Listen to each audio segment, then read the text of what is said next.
নাম কি ঈদে? আপনারা এখানে অনেক বড় মুরব্বী আছেন, জীবনে কোনোদিন শুনছেন? ওইখানে মাতিয়া জীবনে দেখেন, সুন্নি সনাতনী ধর্মের মুরব্বী মানুষ নুরি সাহেব তিনি বলতেছেন, মই মুরব্বীরা আপনারা কি এই ঈদের নাম শুনেছেন? দেখেন, এই যে কথাটা, এই যে দলিল, মানে এই ঈদের নাম যে শুনে নাই, এই ঈদে গাদিরে খুম, এই জন্য এই ঈদটা ইসলামে নাই, এটাই তো তিনি বুঝাইতে চাইতেছেন। তো ঠিক এই দলিলটা যদি আমরা জশ্নে জুলুসে ঈদে মিলাদুন্নবীর বিপরীতে দেই, তখন কিন্তু আবার এই সুন্নি সনাতনী ধর্মের এরা কিন্তু তখন মানবে না। তখন তারা বলবে না, না শুনলে কি হবে, এটা ইসলামের মধ্যে আছে।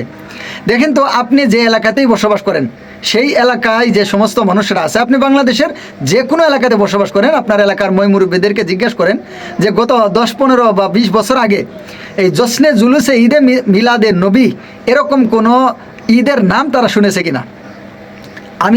আমি গ্যারান্টি সহকারে বলতে পারি যে আপনার এলাকার মই মুরব্বীরা বলবে যে এই ঈদের নাম আমরা কখনো শুনি নাই, ইদানিং আমরা শুনতেছি।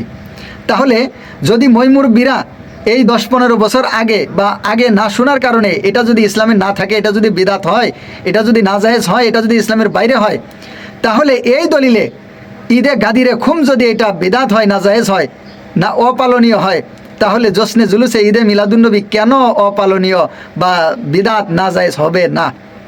এটা আমার প্রশ্ন। ওদের দলিল দিয়েই আমি দলিল দিলাম। আসলে যদি কেউ ইবলিশের দলে চলে যায়, আল্লাহর দিন থেকে বাইরে চলে যায়, এদের মাথা ঠিক থাকে না। ঠিক এরকমভাবে আমাদের তাহিরি আঙ্কেলদের, এই সুন্নি সনাতনী ধর্মের অনুসারীদের এরকম অবস্থা হয়ে গেছে।